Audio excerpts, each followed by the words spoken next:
Halo, berjumpa kembali dengan saya dalam pembelajaran biologi. Kali ini kita akan bahas tentang metode ilmiah. Tetap semangat ya.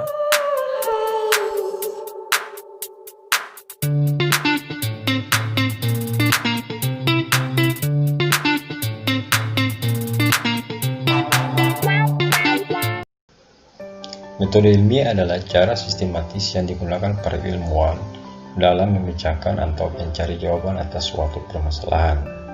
Tahapan metode ilmiah itu dimulai dari pengamatan, merumuskan masalah, mengajukan hipotesis, kemudian melakukan percobaan atau eksperimen, menarik kesimpulan, dan yang terakhir membuat laporan. Langkah atau tahapan pertama daripada metode ilmiah, pengamatan atau observasi. Pengamatan atau observasi ini bertujuan untuk mendapatkan permasalahan yang kemudian akan digunakan atau dicari kebenaran ilmiahnya. Pengamatan atau observasi ini terdiri atas dua, yakni secara kualitatif dan secara kuantitatif. Secara kualitatif artinya menggunakan indera. Kalau yang secara kuantitatif adalah menggunakan alat ukur.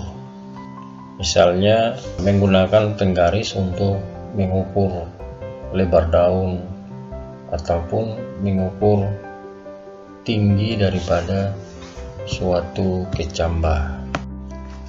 Nah, di sini saya sudah sediakan ada tanaman yang berbeda. Yang satunya memiliki batang yang kurus, kemudian tinggi, dan daunnya berwarna kuning. Sedangkan pada pot lainnya, tanamannya berbatang besar, kemudian tidak terlalu tinggi, daunnya berwarna hijau. Hal ini dipengaruhi oleh cahaya matahari. Nah, dari pengamatan ini kita dapatkan masalah. Setelah kita melakukan observasi dan kita dapatkan masalah yang harus dipecahkan lewat percobaan, maka sebelumnya masalah tersebut harus dirumuskan. Rumusan masalah tersebut harus dibuat dalam bentuk suatu pertanyaan yang ringkas, lengkap, jelas terkait permasalahan yang akan diteliti. Berikutnya menggunakan kata tanya. Apakah, bagaimana, mengapa, di mana, dan lain-lain. Contoh rumusan masalahnya, apakah cahaya matahari berpengaruh terhadap pertumbuhan perkecambahan tanaman kangkung? Langkah selanjutnya adalah mengajukan hipotesis. Hipotesis sendiri adalah jawaban sementara atau dugaan sementara yang kemudian membutuhkan pengujian lebih lanjut.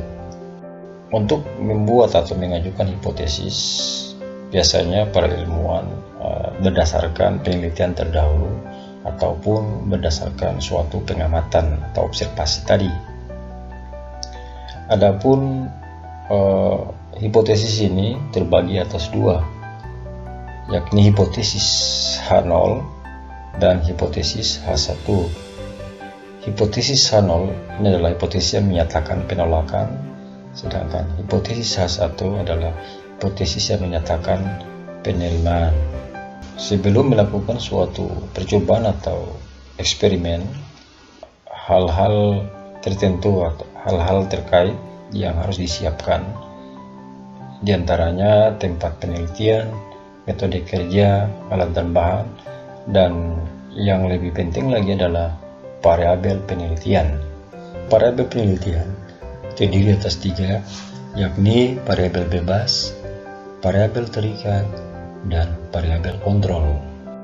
Variabel bebas adalah variabel yang mempengaruhi variabel terikat, sedangkan variabel terikat adalah yang dipengaruhi.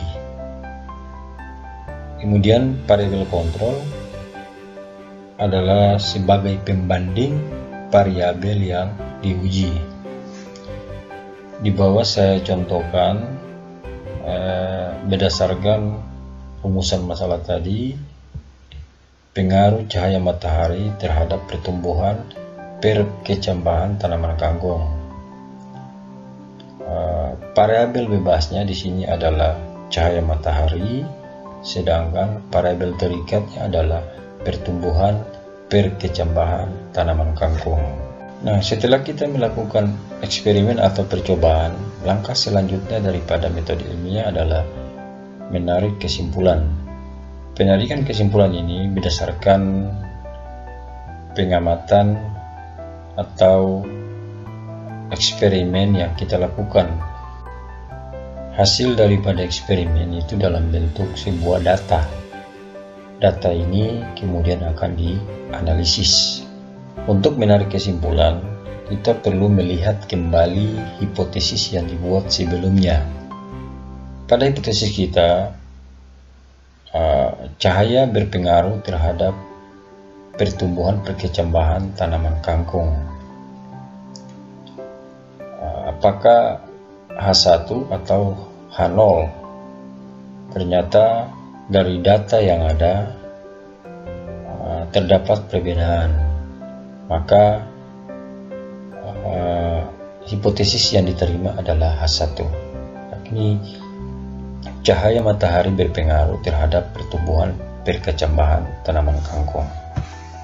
Nah, setelah kita melakukan percobaan, kemudian kita menarik kesimpulan, dan yang terakhir adalah kita membuat sebuah laporan percobaan atau laporan eksperimen. Nah, laporan tersebut sistematikanya dimulai dari pendahuluan, kemudian tinjauan pustaka atau referensi yang digunakan untuk mendukung laporan kita, kemudian hipotesis kita, metode penelitian yang digunakan, lalu hasil dan pembahasan, kesimpulan dan saran, daftar pustaka, dan melampirkan hal-hal yang mendukung laporan kita, misalnya berupa gambar, bagan atau data, dan lain sebagainya. Demikian pembahasan kita tentang metode ilmiah. Semoga bermanfaat. Terima kasih, sampai jumpa.